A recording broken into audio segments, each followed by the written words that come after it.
Nobody warns you that the people you save can grow up to steal from you. I didn't learn that in a single moment. It came in pieces. Small, quiet pieces. I kept finding reasons to ignore. Because I was 67 years old, I lived alone, and the sound of family in my kitchen had become the closest thing I had left to my wife's voice. My name is Robert James Sullivan. Down at the marina on Burrard Inlet where I worked for 31 years, they just call me Sully. I live in a 3-bedroom cedar shingled house on the slope above Deep Cove in North Vancouver. Nothing fancy. Bought it in 1989 with my wife Caroline when a working man could still afford water within sight of the Pacific. Paid it off in 2003. Every board, every window, every stubborn creak in the staircase, mine. Caroline passed 6 years ago. Pancreatic cancer, fast and merciless. The house felt enormous after that. Too many rooms holding memories that echoed in the quiet. So when my nephew Marcus called and asked if he could crash in my spare room for a couple of weeks, I said yes without thinking twice. That was my first mistake. The second mistake was going on a 3-week fishing trip and trusting that the boy I helped raise still remembered who kept the roof over his head. By the time I came home, they had rearranged my life, and a woman I barely knew was sprawled across my leather recliner, scrolling through her phone like she'd been born there. She looked up. She smiled the smile of a cat who had figured out how the lock works. "Oh, Uncle Rob, you're back early. We weren't expecting you until tomorrow." I didn't raise my voice. I didn't argue. I just looked at both of them and thought to myself, these two had picked the wrong old man to mess with. Because what neither of them knew, what nobody in that house knew, was that my name was still on the deed. And on a folder in my attorney's safe, there was a document my late wife had made me sign in 2004 that was about to end their entire plan in one line. But I'm getting ahead of myself. Let me take you back to where this really started. Marcus is my sister Linda's boy. Linda died at 42 of a brain aneurysm, folded over the kitchen sink one Tuesday morning, washing a coffee cup. Marcus was 19. His father had never been in the picture. There was nobody else. So I stepped up. That's what family does. I paid for his trade school tuition at BCIT, welding and marine fabrication, $21,000 over 2 years. I called in a favor with Duncan McRae at C-SPAN and got him an apprenticeship at the shipyard. I let him sleep in the spare bedroom for 18 months while he saved for his own place. Caroline was still alive back then. She used to pack him a lunch every morning like he was 12 years old. Turkey on rye at Granny Smith apple, one of those small chocolate milks he loved as a kid. She called him our second son, even though we'd never had a first. He was a good boy back then. Quiet. Respectful. He'd stand at the sink after dinner drying dishes without being asked. He'd shovel my driveway in February before I even had my boots on. On Caroline's last Mother's Day, she was already yellow with the jaundice, already couldn't keep food down. He showed up at 7 in the morning with a bouquet of the pink dahlias she loved and a handwritten card that made her cry. That was the Marcus I remembered. Then 8 months ago, he brought a woman to Sunday dinner. Her name was Sienna Reeves. 26 years old. Silver rings on every finger. Instagram poses and designer labels that didn't match a man who worked at a shipyard. She kissed both my cheeks like we were in Milan instead of a North Vancouver kitchen, and she called me Uncle Rob before I'd even offered her the name. Caroline used to tell me I was too quick to judge people, so I gave Sienna a chance. But I noticed things. I noticed the way she looked around my house. Not the way a guest looks. The way an appraiser looks. Her eyes tracked the crown molding, the original hardwood, the leaded glass in the front door. She asked me twice what the property was worth. She asked me once if I'd ever thought about putting a suite in the basement for rental income, which is a strange thing for a woman you met an hour ago to ask. I noticed the way she touched things, not the way a guest touches, the way an owner touches. She ran her fingertips along Caroline's ceramic bowl on the mantel like she was already deciding whether to keep it. And I noticed the way she talked over Marcus. Every sentence he started, she finished. Every opinion he offered, she corrected. And Marcus, the boy who had once dried dishes at my sink humming, just shrank back and let her. Caroline used to say a man's true measure is who he becomes around the person he loves. If that was true, then Marcus was becoming smaller by the week. 3 months ago, Marcus called me on a Wednesday afternoon. His apartment building on East Hastings was being renovated. Asbestos abatement. The whole 10th floor had to be vacated for 6 weeks. He needed a place to stay. Just him and Sienna. Just 2 weeks, maybe 3 at most. I said yes because he was family, and the house had been too quiet for too long. I told myself I was doing what Caroline would have done.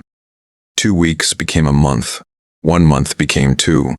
Every time I brought it up, gently, over coffee, the way you approach a nervous horse, Sienna would slide in with an excuse. The rental market is impossible right now, Uncle Rob. 2 rooms in Vancouver are $3,000 a month. We're saving for a down payment. It goes so much faster if we're not paying rent.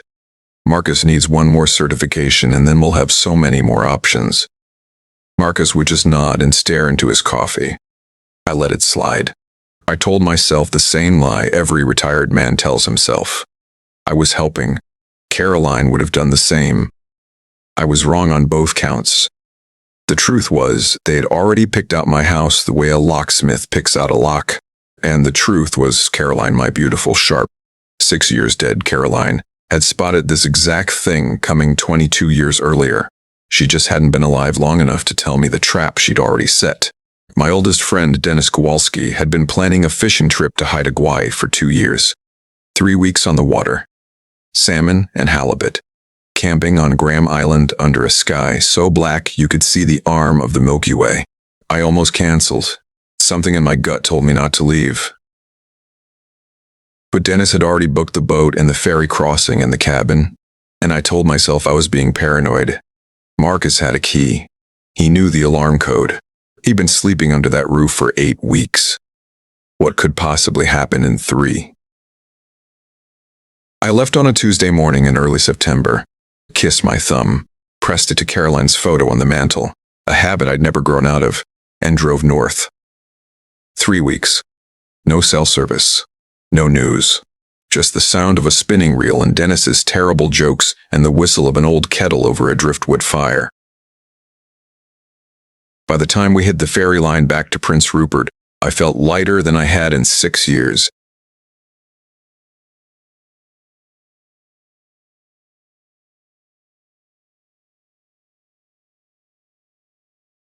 Then I turned onto my street. And I knew before I got out of the truck. There was a beat-up Honda Civic parked in my spot in the driveway. The plates were expired.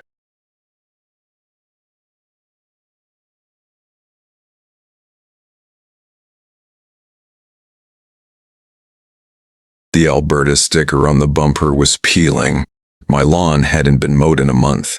Caroline's dahlia beds, the ones I still tended every Saturday like a promise to a woman who couldn't hold me anymore, were overgrown and littered with cigarette butts and a crushed White Claw can. I walked up to the door I had painted myself 2 summers ago. It was standing slightly ajar. The smell hit me first. Stale beer. Old takeout. Something sweet and chemical I couldn't place. Vape juice, I found out later. I stepped inside my own house. The living room looked like a frat house on Sunday morning. Pizza boxes stacked on the coffee table Caroline had rescued from an estate sale in 1991. Empty beer cans on the windowsill. Dirty dishes on every horizontal surface. The bookshelf I had built by hand, the one I'd sanded down every Saturday for a month with Caroline bringing me lemonade, had been shoved into a corner to make room for a 75-inch Samsung mounted on the wall above the fireplace, right where Caroline's oil painting used to hang. The one she'd painted the year we met. The deep cove shoreline at low tide. Gone. I walked slowly through my own house like a stranger who had wandered in from the street. The kitchen was worse. Dishes stacked so high in the sink that some had tumbled onto the floor and cracked on the tile. The garbage can was overflowing. Something in the fridge had gone bad enough that I could smell it from 6 feet away. Then I heard the voices upstairs. Laughter. Music. A woman's voice singing along to something. I climbed the stairs, Each step creaked the way it always had. The sound had been comforting for 22 years. Now it felt like a warning signal on someone else's property. My bedroom door was open, and I stopped in the doorway and I took it all in. The bed Caroline and I had shared for 33 years was gone. In its place was a king-size platform bed with black leather padding on the headboard and clothes strewn across it like a laundry hamper had exploded. My dresser, the oak one, Caroline's father had built with his own hands in a workshop in Prince George in 1968. The one that had come to us wrapped in movers' blankets on our wedding day, was shoved against the wall and buried under makeup, hair tools and shoved against the wall and buried under makeup, hair tools and shopping bags from Aritzia. The walls had been repainted. From the soft robin's egg blue Caroline had chosen the year we moved in, she'd mixed the color herself at the Benjamin Mora Marine Drive, held the sample chip against the light for 20 minutes to a harsh industrial gray. Our wedding photo was gone from the dresser, the little shelf where I kept her 3 favorite books. A Tree Grows in Brooklyn, The Stone Angel, and a paperback copy of East of Eden she'd read 6 times was gone. And there, lounging on the bed like she was posing for a magazine, was Sienna Reeves. Silk robe that probably cost more than my monthly hydro bill. Scrolling through her phone, ankles crossed. She looked up, she saw me, and she smiled. Not a guilty smile, not a shocked smile, a smile that said, "I've been rehearsing this moment." "Oh, Uncle Rob, you're back early." My throat had gone tight. I couldn't speak. She stretched like a cat and sat up. "So what do you think? We did a major upgrade in here. That old furniture was so dated. This is much better, don't you think? Where's my bed?" The words came out quieter than I meant them to. She waved her hand. "Oh, we donated it. And the dresser was just taking up space, so we put it in the garage. This room gets the best light and we needed the space for our stuff. You understand? We donated it." The oak dresser Caroline's father had built with his hands, the one that still smelled faintly of the cedar oil he had rubbed into the grain the winter before he died. She had donated it. Before I could respond, Marcus appeared in the doorway behind me. He wouldn't meet my eyes. "Hey, Uncle Rob," he mumbled. "Good trip?" I turned to look at him. The nephew I had raised. The boy who had once sat at my kitchen table doing algebra homework while I fried onions. The kid who had cried on my shoulder at his own mother's funeral. He stood there with his shoulders hunched, hands shoved into his pockets, looking at the baseboards like they had personally offended him. "Marcus," I said slowly. "What is this?" He shifted his weight, cleared his throat. "Look, we've been talking, and this arrangement, it's working really well for all of us. You've got this big house. You don't need all this space. We figured we could take this room since it's the master and you could take one of the smaller rooms. It just makes more sense." "Makes more sense," I repeated. Sienna stood up now. She walked over and put her hand on his arm and I watched him lean into her touch like a puppet with the strings pulled tight. "We're doing you a favor, really." Her voice had that syrupy sing-song people use when they're selling you something you didn't ask for. "This house is way too big for you to maintain alone. We can help with upkeep, expenses. It's better for everyone if we just stay permanently." Permanently. The word hung in the air like smoke. I looked at them, standing in my bedroom, in my house, telling me how things were going to be, and something inside me went very cold and very quiet, the kind of cold and quiet I hadn't felt since 1978, standing on the deck of a fishing boat in the Hecate Strait watching a squall come in from the northwest, and knowing I had 30 minutes to secure everything I owned before it hit. "Get out," I said. Sienna laughed. An actual laugh. "Uncle Rob, don't be dramatic." I said, "Get out." My voice hadn't gotten louder. But something in it made Marcus flinch. Sienna's smile hardened. "We're not going anywhere. We've been living here for 2 months. We've established residency. You can't just kick us out. We have rights." Rights. She had actually said it out loud. The thing she had been planning for 2 months. The word she had probably Googled on her phone the night I left. I looked at Marcus. I looked at the boy I had helped raise. The boy who had stood at my sink drying dishes without being asked. Is this what you want? To steal from your own family? He still wouldn't meet my eyes. It's not stealing, Uncle Rob. We're just being practical. Practical. That's when I knew. This wasn't confusion. This wasn't drift. This wasn't a couple of kids who were getting a little too comfortable. This was calculated. They had waited until I was on a fishing boat with no cell reception to make their move. I turned and walked out of the room without another word. I walked down my own staircase past the pizza boxes and the beer cans, and the $1,500 television bolted over the fireplace where my dead wife's painting used to hang.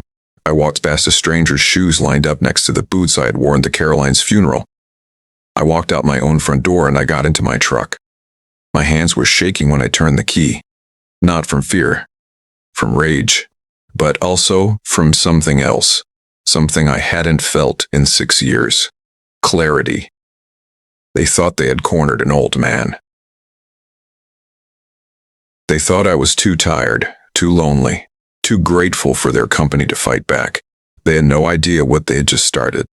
I checked into a Travelodge on the highway near the Ironworkers Memorial Bridge. $92 a night. The room smelled like bleach and old carpet. There was a stain on the ceiling shaped like a rabbit. This was where they had reduced me to. Paying for a room while two strangers slept in the bed I had shared with my wife for 33 years. I sat on the edge of the mattress for a long time, and I let myself feel it. All of it. The betrayal. The grief for Caroline that came back like a wound reopening.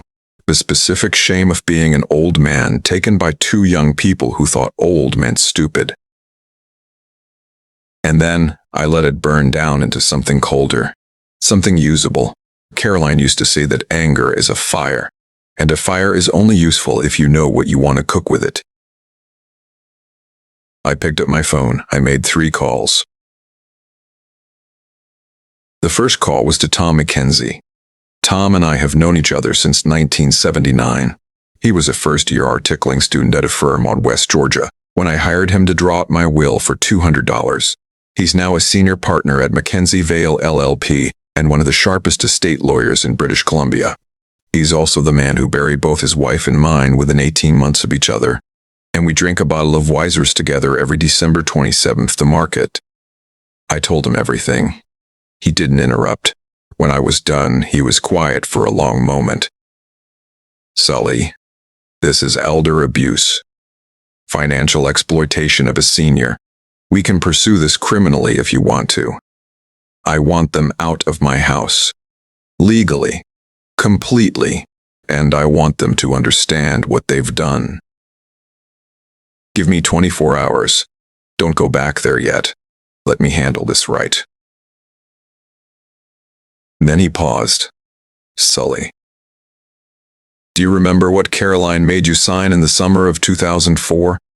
My throat closed, because I did remember. Caroline had come home from her sister Nancy's funeral in Kamloops that August, with her jaw set. Nancy's husband, a decent man from Ashcroft named Vern, had died 2 months before Nancy. Nancy had let her adult daughter's boyfriend move into the house for just a couple of weeks. 8 months later, when Nancy passed, that boyfriend refused to leave. He had established what BC tenancy law calls a reasonable occupancy interest. It took Nancy's kids 14 months and $40,000 in legal fees to get him out. Caroline came home from that funeral, and she drove me to Tom's office the next Saturday morning. Sully, she'd said in the car, Nancy trusted the wrong person and it cost her family the house. I'm not letting that happen to us. Tom had drawn up a supplemental clause to our property deed, a clause that most homeowners don't even know exists. It's called a non-alienation and occupancy control rider. In plain English, nobody, no relative, no partner, no long-term guest, nobody could establish a legal occupancy claim on that property without both owners signed and notarized consent. And after Caroline died, the rider transferred to me as the sole surviving signatory. Every guest who ever slept under that roof, no matter how long, was a guest at pleasure, with zero standing to claim tenancy rights. Zero. Caroline had made me sign it 18 years ago. On a Saturday morning in August 2004, in an office on West Broadway, I hadn't thought about that clause in over a decade. I remember, Tom. Good. Because your nephew's girlfriend just walked into a legal wall she doesn't know exists. Give me 24 hours. The second call was to James Chen. James is a retired RCMP staff sergeant, 31 years on the force, most of it in commercial crime. Now he runs a private investigation firm out of a strip mall office in Coquitlam. I met him in 2011 when someone tried to pass a forged check at the marina, and he was the officer who caught it. I told him what had happened, and I told him what my gut was telling me, that a woman who arrived with rehearsed lines about residency rights had done this before. Give me 48 hours, Sully. Financial records, prior addresses, social media. If there's a pattern, I'll find it. The third call was to my daughter Elizabeth. Beth is 41 years old. She lives in Toronto with her husband Paul and my 2 grandchildren. She's a hospital administrator at Sunnybrook, sharp like her mother. Wyatt, like me. We talk every Sunday night at 7 o'clock Pacific, but this couldn't wait until Sunday. Dad. She answered on the second ring. Concern, her voice already. What's wrong? I told her the whole story, all of it. When I finished, she was breathing hard. Those absolute, she stopped herself. Dad, I'm booking a flight. I'll be on the first plane out of Pearson tomorrow morning. You don't have to do that, honey. Yes, I do. Mom would have been on the first plane, and so am I. Nobody does this to my father. After we hung up, I sat in that motel room as the sun went down and the neon sign outside flickered on. For the first time in 6 years, I wanted Caroline back with a physical hunger that made my chest hurt. Not because I needed her to fight this battle, but because she would have known exactly what to say to make the hurt a little less sharp. Instead, I pulled a spiral notebook out of my truck's glove box, and I started writing. Every detail I could remember. Dates. Conversations. Things they had said. The donated furniture. The repainted walls. The 75-inch television. The word permanently. The word residency. Sienna's Alberta plates. Marcus's refusal to meet my eyes. By midnight, I had 11 pages. I was building something, not a wall, a case. And by the time I was done, they were going to learn what my father used to tell me on the fishing boats out of Steveston when I was 14 years old and shivering in the wheelhouse at 4 in the morning. Sully. Patience isn't weakness. Patience is a weapon in a slow man's hand. Tom called me at 7:30 the next morning. I filed for an emergency hearing. Court date's Friday. In the meantime, I'm sending a process server to the house today at 11 o'clock. He's going to serve them with a notice to vacate under the Trespass Act and a preservation order preventing them from removing, damaging, or altering any more property on the premises, effective immediately. Can they fight it? They can try, but they're not on any lease. They pay no rent. They've caused documented damage, and thanks to Caroline's 2004 rider, they have exactly 0 standing to claim occupancy rights. When judge sees that rider, this hearing is going to take 40 minutes. Tom. Yes, Sully. Caroline saw this coming 18 years ago. Sully, your wife was the smartest woman I ever met. Now let me do my job. James Chen called at noon. You're going to want to sit down for this one. I was already sitting, but I gripped the phone tighter. Sienna Reeves, 26 years old, originally from Red Deer, Alberta. She's got a history. He read it off like a court transcript. December 2020. Sienna moved in with a 78-year-old widower in Burnaby named Harold Whitmore. Claimed she was his live-in caregiver. 6 months later, she had convinced him to add her to 2 of his 3 bank accounts. Harold's daughter Karen, who lives in Kelowna, caught it on a routine visit and filed a police report. Sienna was charged with financial exploitation of a vulnerable adult. Harold refused to testify. Said he didn't want to embarrass her. Charges were dropped. April 2022. Sienna moved in with a widowed retired ferry captain in Richmond named Douglas Ferreira. Same pattern. Companion. Isolation from family. Slow financial encroachment. It ended when Douglas's son Antonio drove down from Prince George, packed her bags for her, and physically walked her out to the sidewalk. No charges filed because Douglas was, in his own words, too damn embarrassed to tell anybody. And Marcus. Your nephew is drowning, Sully. $43,000 in unsecured debt across 4 credit cards and a personal line of credit. He's 90 days late on the Visa. 60 on the MasterCard. There's a collection notice from a payday lender in New Westminster dated 2 weeks ago. I close my eyes. So this isn't about a place to crash. No, Sully. Your house isn't just convenient. It's their exit strategy. She's done this twice that I can confirm. Yours would have been the third. I sat very still. The anger had gone cold and sharp, clean.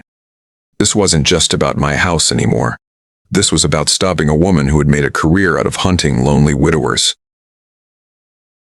Beth landed at EVR at 4:17 that afternoon. I picked her up at the arrivals curb. She walked out pulling a carry-on and wearing the same gray coat her mother used to wear, and for a half second under the fluorescent light of the parking garage I saw Caroline standing there, and I had to grip the steering wheel until my knuckles went white. She got in the truck. She looked at me. She didn't say anything. She just reached across and squeezed my hand once hard, the way her mother used to do. We're fixing this, Dad. We drove back to the Travelodge. She sat on the edge of the bed, and she read through every one of my 11 pages of notes. She underlined things. She asked questions. When I got to the part about the donated dresser, her jaw tightened the exact way Caroline's used to, and she was about to make a decision somebody was going to regret. Grandpa's dresser. Yeah. That woman donated Grandpa's dresser. Yeah, Beth. She stood up. She walked to the window. She looked out at the neon sign flickering above the highway, and she said one word. Good. Yeah, Dad. Good. Yeah, Dad. Because now I don't have to feel bad about anything that's coming next. Wednesday morning at 11 o'clock, the process server showed up at my house. Beth and I parked at the end of the cul-de-sac in her rental car. She'd insisted, said they'd recognize my truck, and we watched through the windshield. The server was a heavy-set man in a navy windbreaker. He walked up my driveway carrying a clipboard. He rang the bell. Marcus answered. Even from a block away, I could see his shoulders drop. He looked at the papers. He turned the top page, and every drop of color drained out of his face.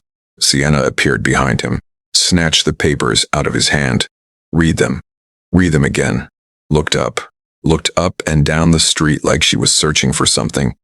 For me, probably. Good, Beth said quietly beside me. Her voice was Caroline's voice. Let her panic. The process server got back in his car and drove away. Marcus stood in the doorway holding the papers. Sienna was on her phone already. Even from that distance, I could see her thumb flying, calling a lawyer, or Googling how to fight an eviction in British Columbia. Neither one was going to save her. Thursday night, James Chen called with one more piece. Sully, your girl has been posting. On what? Everything. Instagram, TikTok, Pinterest. She's been posting photos of your house, calling it our new place. She's got a whole Pinterest board titled Kitchen Reno Inspecto with pictures of your countertops marked up in Sharpie. And on Instagram, she's captioned 3 photos in the last 2 weeks. Let me read you the best one. He cleared his throat. So blessed to finally have a real home. Qual, qual, qual, qual, qual, qual, qual, qual, qual, qual. New chapter, number Homeowner era, number grateful homeowner era. She had captioned a photo of my front porch, the porch I had built by hand with my father-in-law in 1993, with the words, homeowner era. Send it all to Tom, I said. All to Tom, I said.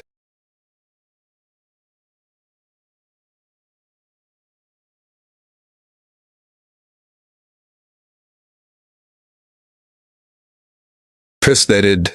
Friday morning, I put on the charcoal suit I had worn to Caroline's funeral. It was still hanging in the back of the closet in a garment bag. It smelled faintly of cedar and of her perfume, though she'd been gone 6 years. It still fit, barely. Beth straightened my tie in the motel bathroom mirror. Dad. Yeah, sweetheart. You've got this. The courtroom at the North Vancouver Provincial Court is small, utilitarian, fluorescent lights, fake wood paneling, chairs that squeak. Tom and I sat at the applicant's table on the left. Marcus and Sienna sat at the respondent's table on the right with a lawyer they had somehow scraped together the money for, a young man named Ridley who looked like he had graduated law school 6 months ago and whose tie was a 1/4 inch too wide. Sienna wore a conservative gray dress. Her hair was pulled back into a low bun. No rings. No makeup except a smear of concealer under each eye. She was trying to look respectable. She was trying to look like a woman the judge would feel sorry for. Marcus wore his shipyard interview suit. He looked sick. He kept glancing at me and then looking at the floor and then glancing at me again. Judge Marlene Vasquez took the bench at 9,007 a.m., 50s. Steel gray hair pulled back, reading glasses on a chain. The kind of eyes that had watched people lie to her for 22 years and had stopped being surprised by any of it. Tom presented our case methodically. The timeline, the 2 weeks that became 2 months, the unauthorized furniture disposal, the unauthorized renovations, the repainting of the master bedroom without consent, the removal of family heirlooms, including the oak dresser handcrafted by the applicant's late father-in-law, valued at approximately $7,000. Then he moved the social media evidence. He handed Judge Vasquez a folder of James's screenshots. She flipped through them. Her face didn't move. But when she got to the Pinterest board, her lips pressed into a thin, flat line. Then Tom moved to the pattern evidence. Your Honor, we have documented evidence that Ms. Reeves has been the subject of at least 2 prior investigations of a similar nature, one involving Mr. Harold Whitmore of Burnaby in 2020, and one involving Mr. Douglas Ferreira of Richmond in 2022. Sienna's lawyer stood up. Objection, Your Honor. Prior uncharged allegations are not relevant to a civil eviction hearing. Judge Vasquez didn't even look at him. Overruled. Sit down, Mr. Ridley. Pattern evidence goes to the character of the respondent's claim of good faith occupancy. I'll allow it. Ridley sat down. Judge Vasquez looked over her reading glasses at Sienna. Ms. Reeves, is this true? Sienna's mask cracked for the first time. Those were misunderstandings. Your Honor, I was trying to help those men. They were lonely. Their families were. Ms. Reeves. Answer the question. Did you move into 2 separate homes belonging to elderly widowers and attempt to gain control of their assets? Yes or no? Silence. The heating system in the courtroom hummed. Somebody in the gallery coughed. Somewhere down the hall a door closed. Ms. Reeves, I never did anything illegal. That is not what I asked. Sienna's jaw locked. She didn't answer. And then Tom stood up and walked to the applicant's table and picked up a document in a clear plastic sleeve, and he walked it up to the clerk. Your Honor, if it may please the court, we wish to enter into evidence Exhibit 14, a non-alienation and occupancy control rider registered on the title of the property at 2947 Marine View Drive, North Vancouver, on August 21, 2004, and signed by both original property owners Robert James Sullivan and Caroline Ann Sullivan. This rider explicitly precludes any non-owner occupant from establishing tenancy or occupancy interest in the property without the notarized written consent of both original signatories. Following Mrs. Sullivan's death in 2019, the rider transferred in its entirety to Mr. Sullivan as sole surviving signatory. Judge Vasquez took the document. She read it. She read it again. She looked up at Sienna's lawyer. Mr. Ridley. Yes, Your Honor. Were you aware of this rider? Ridley looked at Sienna. Sienna looked at Ridley. Ridley looked at the document. Ridley looked at the ceiling. No, Your Honor. My clients did not. This rider was not disclosed in our preparation. Because your clients had no way of knowing it existed, Mr. Ridley. It's registered on the deed, but it's not visible on standard title search summaries. You would only find it if you specifically ordered the full historical encumbrance report from the Land Title Office, which your clients obviously did not. She turned to Sienna. Ms. Reeves, this document, signed 18 years before you ever met Mr. Sullivan's nephew, means that from a legal standpoint, you have never had, do not currently have, and cannot acquire any occupancy interest in that property. Your entire claim of established residency is void. You are a guest. Guests can be asked to leave at any time. Sienna stared at the judge. And for the first time since I had known her, her face was completely, perfectly blank. The whole hearing took 43 minutes. Judge Vasquez ruled from the bench. Marcus and Sienna had 72 hours to vacate the property at 2947 Marine View Drive. They were prohibited from removing, damaging, or altering any further property on the premises. They were prohibited from returning to the property for any reason after vacating without written consent from Mr. Sullivan. If they failed to comply, the sheriff would remove them by force. Additionally, Judge Vasquez ordered Miss Reeves to reimburse Mr. Sullivan for the documented value of the disposed furniture, a figure to be determined at a subsequent damages hearing. She banged her gavel. Marcus was crying, silently, shoulders shaking, his shipyard interview jacket bunched up around his ears. Sienna wasn't crying. Sienna had her arms crossed and her jaw locked, and she was staring at me across the aisle with pure white-hot hatred. I looked back at her. I didn't feel triumph. I didn't feel satisfaction. I felt tired. And I felt Caroline's hand on the back of my neck the way she used to put it there when I was standing at a hard moment. You did it, Sully. You listened to me 18 years ago when you did it. Outside on the courthouse steps, Beth hugged me. It's over, Dad. Not yet. That weekend, Beth and I drove back to the house with a locksmith named Guillermo Salazar, who charged us $640 and was worth every penny. Marcus and Sienna were there packing, 2 suitcases each, a cardboard box of shoes. The Honda Civic parked in the driveway with the trunk open. They wouldn't look at us. Sienna moved with quick, furious motions, slamming things into the trunk. Marcus moved like he was underwater. Beth and I walked through each room cataloging what was broken, what was missing, what needed fixing. The list was long, but it was just stuff, wood and pane glass. It could all be repaired. In my bedroom, the one they had claimed, I stood in the doorway and looked at the gray walls. Beth came up beside me and slid her arm through mine the way her mother used to. We'll repaint it, Dad. Robin's egg blue. Make it Mom's again. No, sweetheart. I think I'll take the guest room. Fresh start. She looked at me, surprised. Then she nodded slowly. Okay, that's okay too. Sometimes you don't reclaim the room. Sometimes you just close the door and start over in a smaller one. Caroline would have understood. On Sunday afternoon, Marcus came to the door one last time. He was alone. Sienna was waiting in the Honda with the engine running. She wouldn't look at the house. Marcus was holding a small cardboard box. His eyes were red. Uncle Rob. His voice cracked. I hadn't heard his voice crack since he was 15 years old, and I was teaching him to drive on the logging roads above Lions Bay, and he'd stalled the truck for the 9th time and burst into tears out of pure frustration. I'm sorry. I'm so sorry. I stood in my own doorway, and I looked at the boy I had raised. The boy I had loved like a son. He looked smaller now, hollowed out, like something had been eating him from the inside for months, and he had only just noticed. Sorry, doesn't fix what you broke, Marcus. I know. He held out the cardboard box with both hands. I found these in the garage. She was going to throw them out yesterday.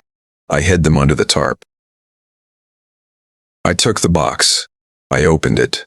Inside was Caroline's ceramic bowl from the mantel, wrapped in newspaper. Underneath it, folded in a Ziploc bag, was our wedding photo. Underneath that was Caroline's paperback copy of East of Eden. The one she'd read 6 times. Her handwriting was still in the margins. Timshel, thou mayest. This is the whole book. I stood in my doorway holding that box, and I did not trust myself to speak for a very long time. Marcus. Yeah, Uncle Rob. Why did you let her do this? He looked at his feet. Then he looked past me down the hallway.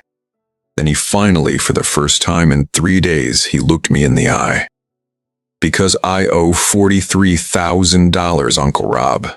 And she told me you'd never notice. And she told me you'd never fight back. And she told me it was our chance and I'd be stupid to say no. You knew what she'd done to those other men. She told me they were lying. You believed her. I wanted to. I nodded slowly. That was the truest thing he had said in 8 months. Aunt Caroline would be so disappointed in me. That was the second truest. Yes, Marcus, she would be. He wiped his face with the back of his hand. He turned to go. Then he stopped on the second step down and he turned back. I'm going to pay you back. Every dollar. The furniture. The paint. The repairs. All of it. It's going to take me years, but I'm going to do it. Marcus. Yeah. You're $43,000 in debt. Focus on fixing your own life first. He nodded. He walked down the steps. He got into the Honda. Sienna didn't look up from her phone. Beth and I stood in the driveway and watched the taillights disappear around the corner onto Deep Cove Road. Do you think he'll be okay once he gets away from her? And you, Dad? I looked up at my house, the house I had built with a woman who had loved me and who had, even from 6 years past her own grave, reached back through time to save me from 2 people she had never met. It was damaged. It was violated. It was going to take a summer of work to make it right again, but it was still standing. I'll be fine, Beth. I always am. Over the next month, I did the repairs myself. I ripped up the section of kitchen tile they had cracked with the fallen dishes, and I retiled it on a Saturday with a diamond tip cutter I borrowed from a guy at the marina. I sanded down and refinished the coffee table Caroline had bought at that estate sale in 1991. I pulled the 75-inch television off the wall over the fireplace, and I patched the drywall, and I rehung Caroline's Deep Cove painting where it belonged. I repainted the master bedroom myself. 2 coats of robin's egg blue. Benjamin Moore, custom mixed on Marine Drive, from the colored ship Caroline had chosen in 1989, which, because I am the kind of man who keeps things, I still had in a manila envelope in my filing cabinet. I moved my things into the guest room, just like I'd told Beth. Smaller room, east-facing, morning light. It suited me. The master bedroom I turned into what Caroline had always joked she wanted. Our reading room with 2 armchairs by the window, and every one of her books on shelves along the wall. I don't read much fiction, but sometimes, on a Saturday morning, I go in there with a cup of coffee, and I open East of Eden to a random page, and I read her notes in the margins. Timshel, thou mayest, not thou must, not thou shalt, thou mayest, meaning you have a choice. Marcus made his, Sienna made hers. And so, on a fishing boat in Haida Gwaii with a rod in my hand and no cell service, did I. James Chen called me 6 weeks after the hearing. Thought you'd want to know. Marcus and Sienna split up. He moved back in with a buddy from the shipyard, sharing a 2-bedroom in Port Coquitlam. And Sienna, let me guess, she's already moved in with someone new. A retired dentist in Abbotsford, 73, widowed last year. His kids don't know yet. Did you warn him? I tried. I sent a certified letter to his daughter in Chilliwack with everything I have on her. Copied it to the Abbotsford Police non-emergency line. That's all I can do, Sully. Some people have to learn the hard way. I thought about that dentist in Abbotsford, whoever he was, sitting across from her at his kitchen table, laughing at her jokes, feeling the specific gratitude a widower feels when a woman actually listens to a story about his dead wife without checking her phone. I hoped his daughter opened the letter. I hope she read it. I hope she got in her car and drove out to Abbotsford that same afternoon. Some men don't get a Caroline reaching back through 18 years to save them. Beth came home for Thanksgiving. We cooked dinner together in the kitchen. I had scrubbed clean and reclaimed. Turkey. Caroline's cornbread stuffing recipe.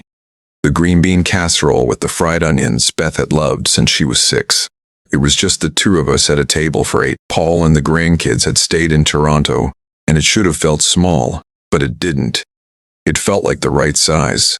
She raised her wine glass. To Mom, and to you, Dad, for not letting them win. To your mother, who saw this coming 18 years before it happened and put a stop to it from a lawyer's office on West Broadway in the summer of 2004. Beth laughed. Then she started crying. Then I started crying. Then we both drank the wine, and neither of us said anything for a while. And it was the best Thanksgiving dinner I have had since Caroline died. Later, after Beth had gone up to bed in the guest bedroom on the second floor, she wouldn't take the master, said the reading room should stay Mom's. I sat on the porch with a glass of Wiser's. The night air was cold and clean, carrying that specific salt smell that comes off the inlet at low tide. The house was quiet behind me, but it was a good quiet now. A mind quiet. I thought about Marcus. Not the Marcus who had stood in my bedroom doorway staring at the baseboards. The other Marcus. The one who used to dry dishes at my sink, humming Van Morrison songs. The one who had brought Caroline pink dahlias on her last Mother's Day.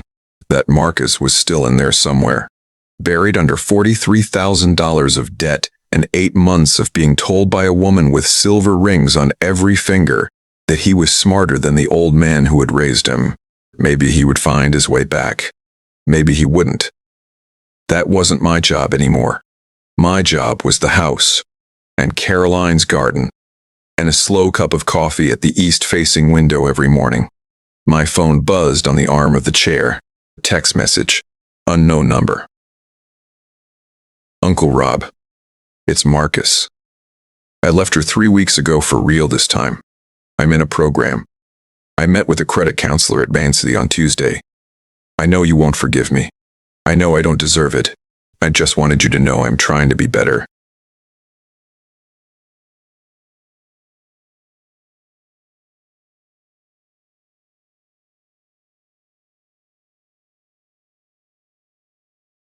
The message for a very long time. The porch light hummed. A raccoon rustled through Caroline's dahlia bed. Somewhere down on the inlet, a boat sounded its horn. I typed back one word. Good? I paused. And then I typed one more. Keep trying. I didn't say I forgave him. I didn't invite him back into my house. But I didn't slam the door either. Because that would have been Caroline's answer. And because Tim Schul, thou mayest. He could still choose the man he wanted to be. And I could still choose to leave a crack of light in the doorway for him if he did. I finished my whiskey. I went inside. I locked the door behind me. The deadbolt clicked into place with that specific solid sound only a good lock makes. The house settled around me. Familiar creaks and sighs. The refrigerator hummed. The clock in the hallway ticked. Somewhere upstairs, Beth turned a page in whatever book she was reading in the guest room. In the morning, I'd have coffee by the east window. I'd tend Caroline's dahlias. I'd walk down to the marina and drink a bad cup of coffee with Dennis and complain about my knees. I would live my life in the house I had built, the house I had fought for, the house my wife had, from 18 years earlier and 6 years past her own death, reached back through time and saved for me. 2 young people had tried to take it from me. They had failed, and in their failure they taught me something valuable. Something I want you to remember if you're watching this and you're old enough to feel your knees when the weather changes and young enough that somebody in your family might still think they can push you around. You are never too old to stand your ground. You are never too old to fight back. You are never too old to remind the world that respect is not automatic. It is earned, and it is defended. And if a woman with silver rings on every finger walks into your house and calls it hers, smile, nod. Say nothing that will scare her off. Then go call your lawyer. Because patience isn't weakness. Patience is a weapon in a slow man's hand. My father told me that on a fishing boat out of Steveston 53 years ago. He was right. I am Robert James Sullivan. I am 67 years old. My knees hurt when the rain comes in off the Pacific. And my house, the cedar-shingled 3-bedroom on the slope above Deep Cove that Caroline and I bought in 1989 for $128,000, is still mine. It always was. They just didn't read the fine print.